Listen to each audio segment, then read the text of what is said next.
مولایا صلی وسلم دائما ابدا علی حبیبک خیر الخلق کلہم نحمدہ ونصلی ونسلم علی رسول الکریم۔ حاضرین محترم، آج کا واقعہ بڑا پیارا اور بڑا خوبصورت ہے، اور یہ منسوب ہے حضرت علی رضی اللہ تعالیٰ عنہ سے، جن سے ہم بڑی عقیدت اور بڑی محبت کرتے ہیں۔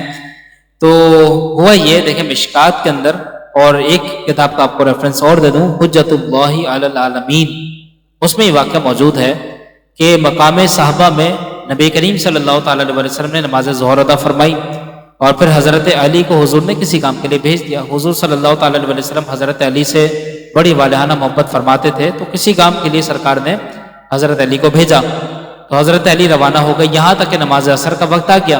اللہ کے نبی نے نماز عصر بھی ادا کر لی۔ جب حضرت علی واپسی تشریف لائے تو آپ نے نماز عصر ادا نہیں کی تھی، یہاں تک کہ نبی کریم صلی اللہ تعالیٰ علیہ وسلم حضرت علی کی آغوش میں اپنا سر مبارک رکھ کے آرام فرمانے لگے۔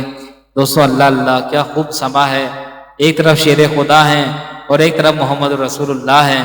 محبتوں کا کیا عالم ہے کہ حضرت علی کی آغوش مبارک میں سرکار اپنا سر مبارک رکھ کے آرام فرما رہے ہیں۔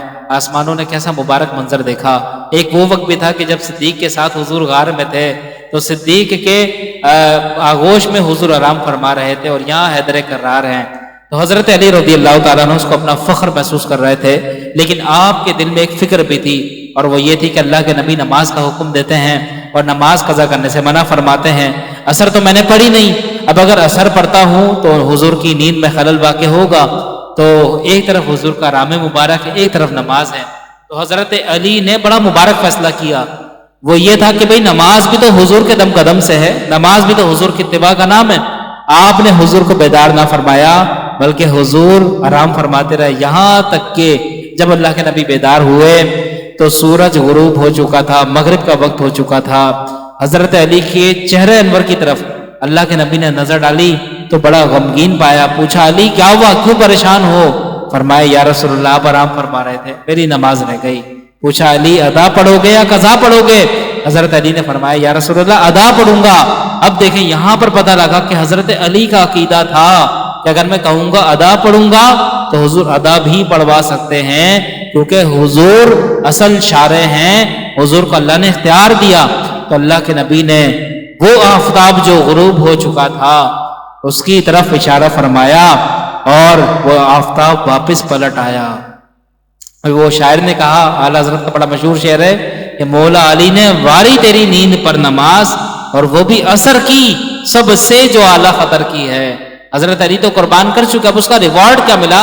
اللہ کے نبی اشارہ کرتے ہیں سورج کی طرف، تو وہ سورج اللہ کے نبی کے حکم سے پلٹ آتا ہے، پھر روشنی پھیلتی ہے، عصر کا وقت ہوتا ہے، اور حضرت علی نماز عصر پڑھ لیتے ہیں۔ تو ایک چیز تو اس حکایت سے یہ معلوم ہوئی کہ حضور کا جو ادب ہے وہ تمام عبادات سے فوق ہے۔